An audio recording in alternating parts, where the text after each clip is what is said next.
Last episode ay nanggaling tayo ng Nueva Vizcaya. Diretso agad tayo ng Tarlac para mag-overnight camping. At kinabukasan, dumiretso na tayo ng Bulacan. Nagstay muna tayo ng ilang araw dahil meron tayong mga personal na mga kaganapan. Thank you very much, Mr. Macklin Amagis.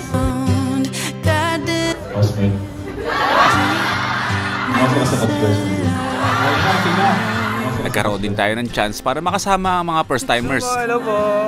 Salamat sa treat. Kasama ang pamilya at ang mga kaibigan. Punong abala. Makasok ko si Matod sa loob. Kasabay ko yung Grabe. At ngayong araw, samahan niyo muna kami sa isang ordinaryong araw na tutulak na tayo papuntang south. Napakasarap ng suba. Doon naman iikot ang camping at van life natin. Babaonin ba natin o ano? Hindi natin kainin? Ito po yung order ninyo. Preto po ba yan? Yes po.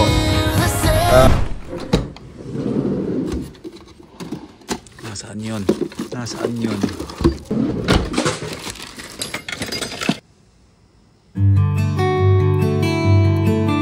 Kung meron ka mang dapat ipagpasalamat ngayon, i-share mo naman sa akin dyan sa comment section. Magbabasa ako.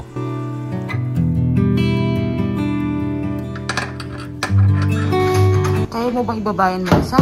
Nagawa ko na ito dating ikabit mag-isa eh. Sadyang may mga bagay na mahirap lang sa umpisa. Pero kapag nakasanayan mo na, yung hirap, baliwala na. Alam na yan. Kapag tinatanggal ang roof tent, merong magaganap. Minivan no? Hey, minivan! Deserve ni Watod ang ligo ngayon na maayos. Malinis natin siya na mabuti. Kung nagtataka kayo kung bakit tinanggal muna namin yung roof tent, alam niyo na yan kung bakit. Nakakapanibago tingnan si Watod oh. Para mas gumaan ang ating camper van, mas malayo ang ating mapupuntahan, Sarap! makakaakyat tayo sa mga kabundukan. Tao lang si Watod. Sinabi na dito sa akin, maraming salamat at binigyan mo ko ng maayos na ligo. Kasi ilang buwan na talaga nakalipas na hindi ko yan napapaliguan ng ganyan. Nakakarwash, puro ako lang lagi. Sarap! Bro, nice meeting you! Tuloy-tuloy lang ang pagka-camping ha. Si bro dyan. Thank you, thank you. Okay, alas 5 ng hapon mga first timers. Welcome back to another van life.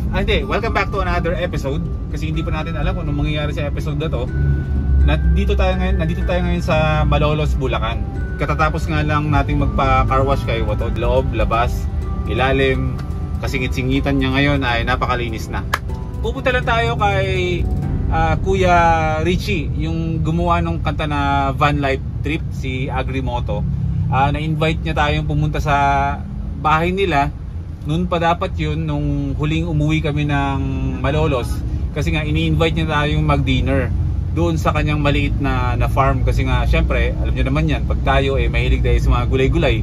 At halatang-halata naman sa pangalan ni Kuya Richie na Agrimoto, which is yung ibig sabihin ng agri is agriculture, ay mangyayari na ngayon yun. Doon tayo magdi-dinner. Sure kung tama yung minamapa natin na mahala. So ngayong gabi ay mukhang mag-gulay galore tayo sa hapunan.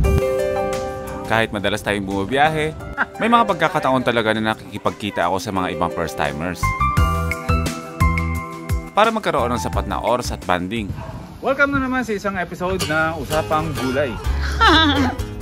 Agriculture. At ngayong episode ay mayroon tayong makakapanayam na eksperto pagdating sa usaping kulay berde. Let's welcome Kuya Richie, the van life trip Agrimoto. Oo nga. Siya ang nag-compose ng van life trip natin. Welcome sa taniman namin. Van life trip sa buong Pilipinas. Na-pressure tuloy kami doon sa linyang yun. Ganun ba? Parang magpipilipinilog na tayo. Wala yun, premonition lang yun. Alam ko kaya mo eh. Kaya yan. So Kuya Richie, ano yung mga ginagamit mo para mag-dinner? From camping, van life to agriculture. Motovlogger pa yun. Out for isang idol ko, bago ikaw. Ito mga kamatis na to, bali, ano naman mga klase, mga patabang. Talagay mo dito. Wala 3 to 14 lang yan. Something in common sa aming dalawa ni Kuya Richie, pareho kami mahilig sa gulay. Siya yung mahilig magtanim, ako yung mahilig kumain. Ay, may paksiw din na galing na Sugbo, Batangas. Oh, di ba? Sabi mo kanina gusto mo ng paksiw? Oo. From Nasugbo? Oh, grabe. Ano yun? Nagkataon? Ay, hindi pula. At si Prisha ay nagsimula na mag-enjoy. Nung sabihin sa kanya, sige mamitas na kayo para meron kayo maiuwi sa inyo. Tubigan na nilalagay dito, parang bata ng mga kapanahon ng 90s. Para kay nanay. Mahal, tama na yan. Tama na to? Mauubusan ng punla. Challenging din talaga ang pag-agriculture mga first timers. Hindi siya ganang kadali na basta magtatinim ka lang. Itong tubig na to, hinaluan ko to ng Orisol. Para yung mga tanim, hindi sila ma-dehydrate kasi nga summer ngayon, diba? So hinaluan ko sila ng Orisol. Pero wag kayong mag-alala kasi nagdaanan ng budget ang gobyerno ng suporta para sa mga farmers na tulad namin. Umiinit, umuulan, parang tao lang din yan, may buhay yun eh. So nagkakaroon sila ng diarrhea kapag init ganyan. So yung tubig may Orisol para lagi silang rehydrated. Sana ay mapaunlad natin at lalong umusbong ang agrikultura natin dito sa Pilipinas. Ako po si Boy First Time, ang inyong agriculturist. Makita ulit tayo sa susunod na episode. Usapang poultry naman tayo. Baboy, lahat na merong paa. Lahat na meron pa. Yan. Talahib ba yan? Hindi mo alam kung ano to? Lemongrass. Oh. Alam mo anong gagawin ko dito? Ano? Imo-markot ko. Oh? Alam mo yung markot? Yun yung ginagawa yun sa mga puno, may mga sanga. Babalatan yung ano. Oh, wow, pwede ba yan? Totoo nga, ganun nga yung markot. Hindi kasi, wala kasi masyadong alam sa agriculture eh. Part ng sanga, na babalatan mo, tapos lalagay mo yun ng lupa. Oh, Tapos babalutin mo ng plastic. Kapag nagka-ugat-ugat na yon, puputulin mo yon, ililipat mo na. Kaya Kuya Richie, maraming salamat sa mga gulay na bigay mo. Mamimitas pa siya ng Papaya. Yan. Hello po. Hello po. At pinakalala na rin sa amin ay iba pa mga first timers na membro na kanyang pamilya. Anong meron dyan? Siyempre, meron tayong gulay dyan.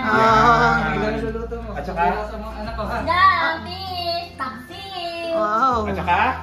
At saka ano pa ba? Relleno. Ayun. So natupad din yung cravings natin na gulay at isda. Ganyan talaga, makingialam talaga sa kusina yan. Talagang atom na atom ka na dito ah. Oh, syempre. As always, kahit saan kami mapuntang bahay, yan si Prisha, tutulong talaga yan sa kusina. Malinding. Malunggay. Malunggay. Tahong. Talong. Ayan, best friend ko yan. Ay ate.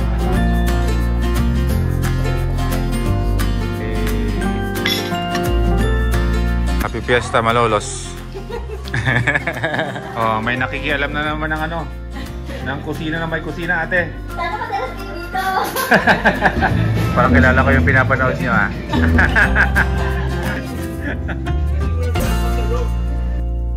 Kinabukasan, Oo. Militar ka na ba, boy? Bakit? Nakapanibago ba? Oo. Mga ganyan dati yung mga pormahan ko. Sinuot ko na nga lang ulit kasi nagkasya na sa akin eh. O, nakaboots o.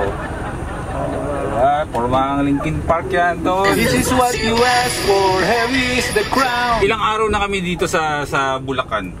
At hindi pa kami makaalis-alis.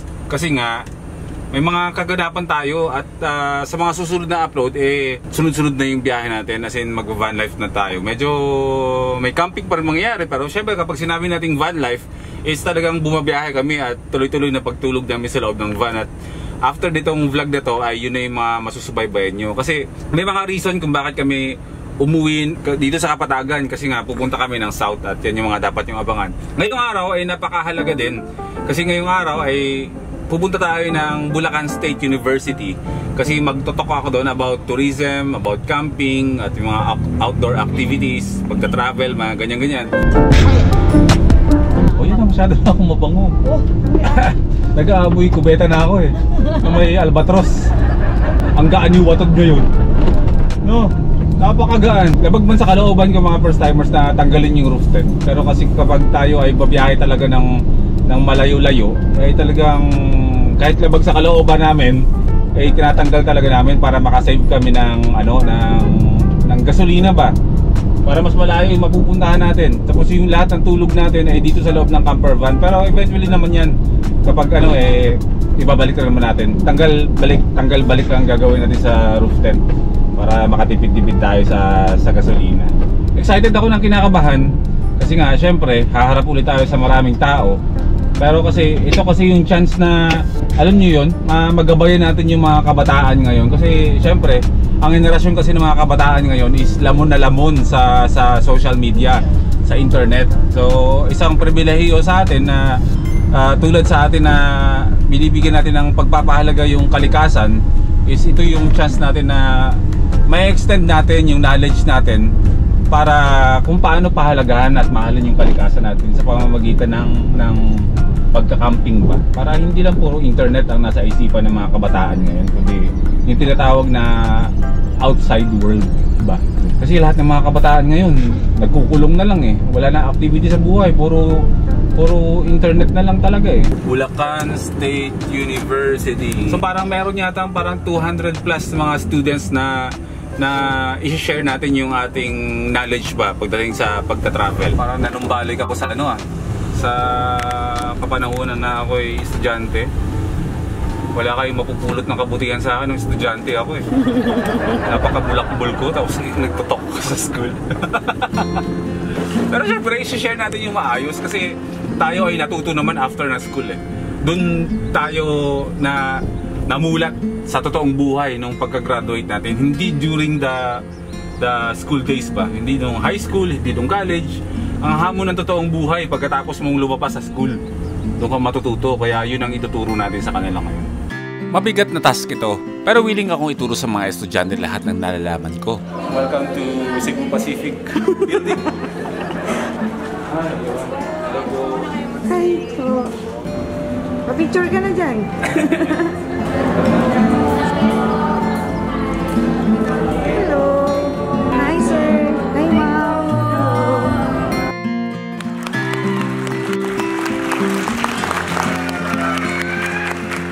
Oh, kaso.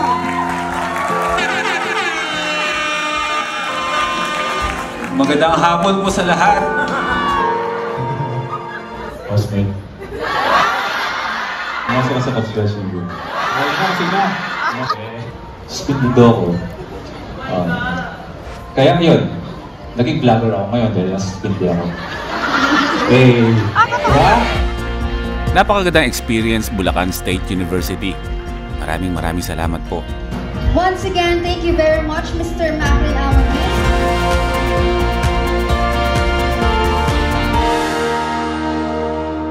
Kinabukasan ulit, oras naman para sa pamilya. Ang laki-laki mo na. Okay, the next day ulit mga first timers. Ngayong araw naman, bago tayo magpa-south, ay dadaan muna tayo sa restaurant ni Vancada. Kasama ko si Hana na hinahanap ninyo. Nanay ko nandiyan si Likuran at si Prisha. Kami ay magla-lunch together muna kasama ang aming mga tatay-tatay, nanay-nanay at mga kaibigan namin ng mga ibang campers na nakasama natin sa first timers camp. Madalas ang pagbibigay natin ngayon ng panahon sa mga nag-i-invite sa atin ng mga first timers para makabanding tayo at syempre makapagkwentuhan, and soon naman yan ay makakasama rin natin sila sa first timers camp. Pero sa ngayon, bisitahin muna natin ang ating kaibigan si Vancada. Matagal-tagal ko rin nang hindi siya nakikita at bago ang kanilang restaurant, bagong lipat, kaya ngayon pa lang tayo makakakain doon. Kung naghahanap kayo ng napakamura buffet sa Malolos, ito yon. At mismo si Vancada ang chef sa restaurant na ito. Van ni Vancada, napakalaki. Oh my God. Hi mga first timers. Welcome back, Vancada. wala pa akong van. Antayin nyo si Big Bird, mga first timers. Papasok ko si Batod sa loob. Kasabay ko pumunta. Grabe ka sa Mr. Punong Abala. Let's go, eat na tayo. At kaya nga pala kami nandito dahil naimbitahan kami ng nanay at tatay namin para mananghalian ng sabay-sabay. Hello po. Salamat sa treat. Daming choices ng food. Let's go. Para sa mura at napakasarap na buffet, bisitahin nyo lang ang Jealous Buffet. Suportahan natin ang hanap buhay ng ating kaibigan na si Vancada. Grabe. Kinahapunan, tuloy na ang biyahe natin papuntang south at nasa Marikina City tayo ngayon. Ngayon, nasa ano na tayo? Nasa east na, Marikina. Going to south naman to Laguna muna. Pero syempre, hindi natin itutuloy muna ng Laguna kasi anong oras na? Alas 4 ng hapon, pa-traffic pa to. So, aabutan tayo ng dilim. Aabutan ako ng pagod. So, bahala na kung saan tayo pwede matulog mamaya somewhere sa Rizal. Ngayon, kanina ko pa iniisip kasi galing tayo ng north, di ba? Kung ano ang Tagalog ng north, hindi norte ha, north. Isip ko ba kung hilaga ba siya tawagin? Tapos anong tawag sa east? Tapos yung south, alam ko silangan sa Tagalog. Kasi ang biyahe natin north, east, south eh. Yun ang ruta natin eh. I-google mo! Alam ko may Google eh, pero gusto kong pahirapan yung sarili ko.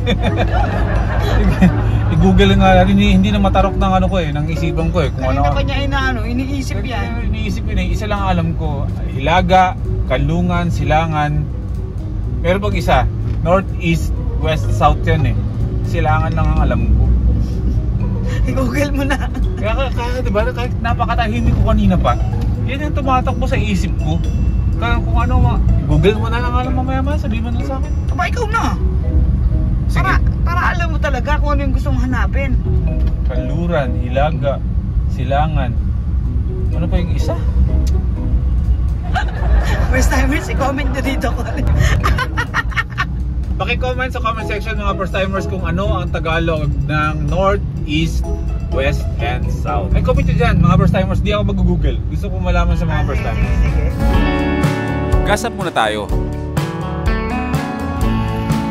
Ang ruta natin papuntang Laguna ay mas mahaba ito kumpara sa kung dadaan tayo ng expressway. Pero para maiba, dito tayo. Gutom na. Nakikita ko na yung Pililla Windmill. Ayun. Nasa ano na nga pala tayo mga first timers. Nasa ano ba to? Lagpas na tayo ng ano eh, ng Antipolo. Pababa na to ng approaching Pililla Rizal. Yung panahon grabe, napakainit. Given na Antipolo to ha. Talaga yung summer dito eh hataw na hataw. Pero sa Vizcaya, sabi ng tita namin, ano na, nag-uulan-ulan na. Lamig na. Kung saan tayong bumaba dito, saka naman ang nag-uulan doon, no? Oo. Thank you nga pala kay Ate Ed, kay Nanay. Salamat po sa simpleng napakasarap napabaon sa aming biyahe. Thank you po. Tayo pa naman yung tao na kahit malayo, basta maganda ang madadaanan, mabusog yung mata natin sa ganda ng kalikasan, okay lang.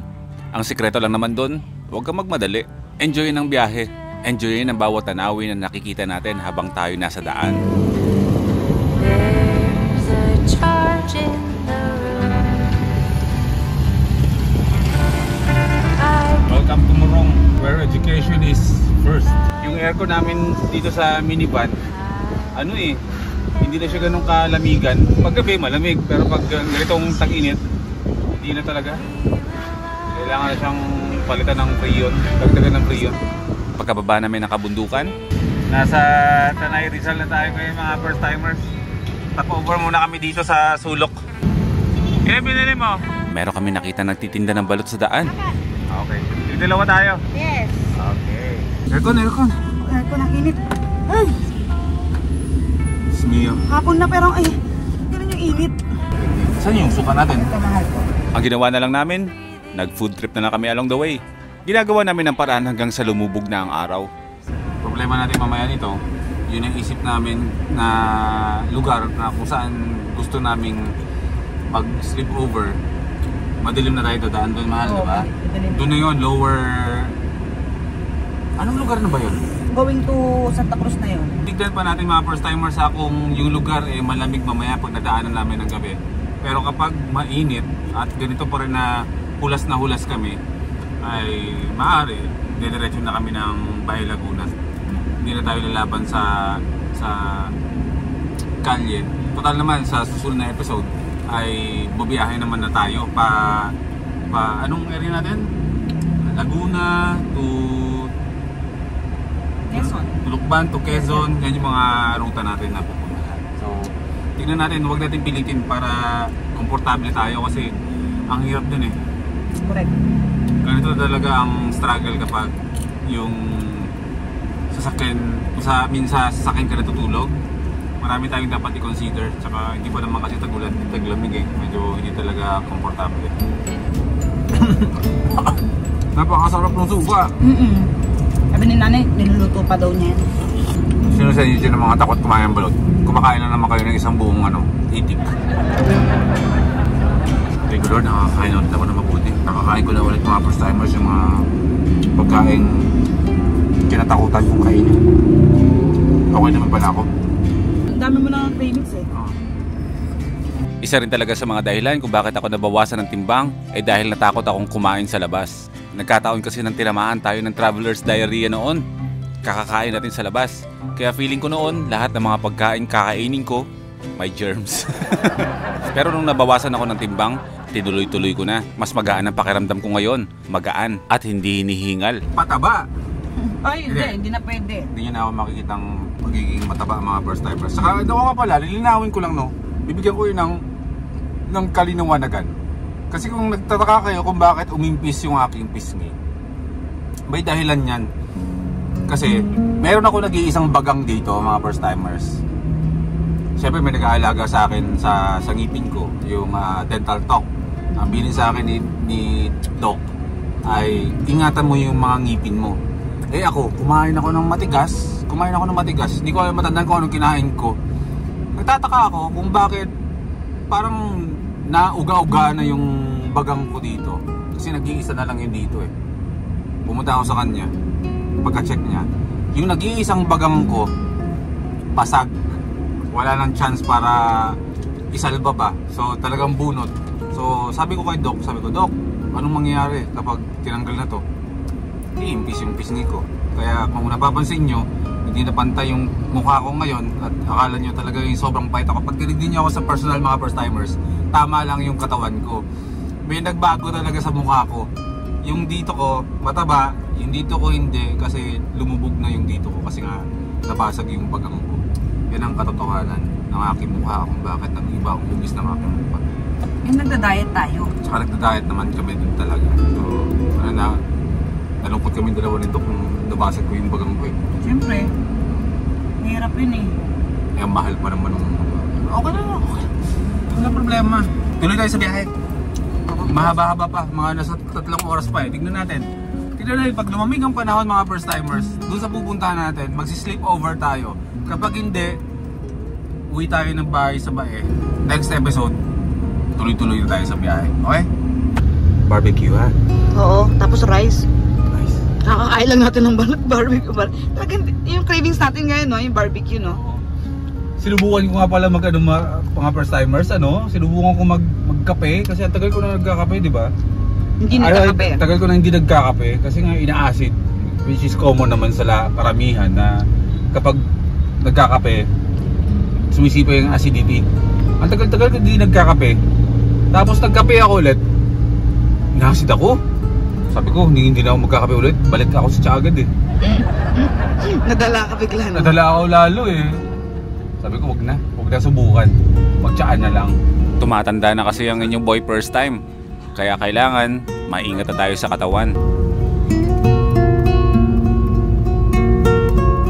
Hanggang sa marating na natin ang Fililla Rizal, na kung saan sana dito natin makikita yung mga windmills. Pero dahil ilang beses na akong dumaan dito at sobrang tansyado ko na ang lugar na ito, sigurado bago natin marating ang mga windmills, nakalubog na ang araw.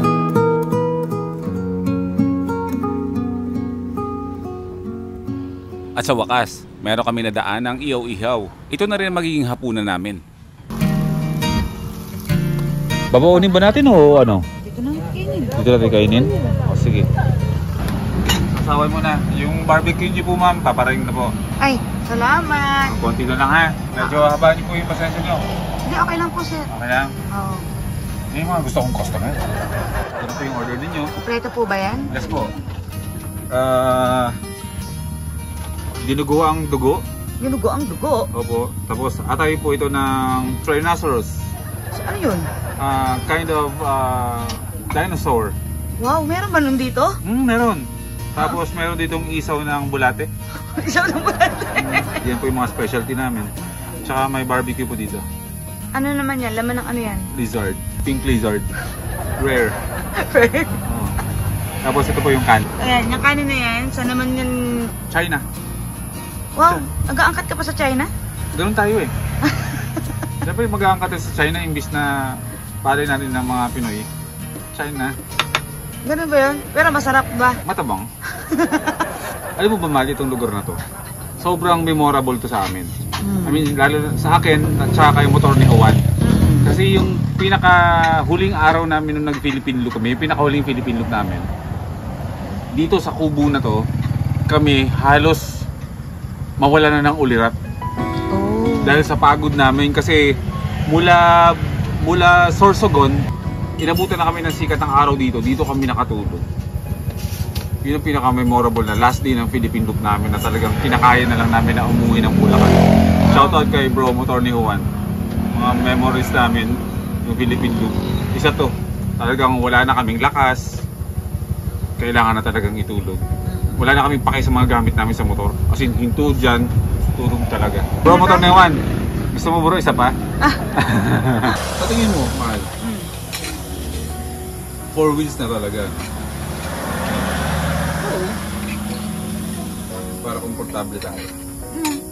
Philippine Loop, pero hindi natin i-register. Wala nang register. Parang hindi tayo going Hindi na natin nare-register. Kasi register mo man sa hindi, Philippine Looper ang tawag sa'yo, counted. Wala lang akong plakeng madadagdag. Subok may plake. Hindi na. Yung mga plake naman na yun. At nung na-plake mo, ano pang nahanapin mo? Ano yun? Gusto ko pa rin naman dagdagan. Tama lang din na isama natin ito sa feature Philippine Loop natin. Para ma-experience mo yung mga pinagdaanan namin. Pinagdaanan ako sa Philippine Loop. Pero syempre, mas komportable na yun kasi kung sasakyan ang Philippine Loop. Pag ni-register kasi natin, hindi natin ma-enjoy yun. Yung numbers at odometer yung i-intindihin natin, imbes na na-enjoy natin yung ganda ng Pilipinas ba? Kasi kung gusto natin mag-session sa lugar ng isang buwan. Oo, diba? Diba? Kasi Philippine Loop, mga first-timers, yan ang pinakamahirap na biyahe na pwede mong gawin as a rider, as a driver. Kasi feeling ko kahit 4 wheels dala mo, mahirap. Kaya kailangan na enjoy natin na hindi, kumbaga, nagta-travel lang tayo ng hindi ba tayo na nagagahol, no? Para walang pressure, no? Pagahan lang natin yan kasi malaking biyahe yan. Hindi yan basta-basta. Hindi yan yung biyahe na parang niyaya mo lang yung kaibigan mo na tara, kape tayo sa Marilake. Hindi. Matindi ang preparation kapag nag-Philippine. At kahit sabihin natin na ilang probinsya na lang ang hindi natin napupuntahan dito sa Pilipinas, hindi ako magsasawang balik-balikan ang mga lugar na napuntahan na natin. Nasa ano na tayo? Ang pagmamahal ko sa pagbabiyahe, hindi yun basta-basta masusukat. Dahil hanggat kaya ko, babiyahe ako. Babiyahe akong kasama kayo. Van life at kwento ng totoong buhay. Yan ang mga dapat nyong abangan.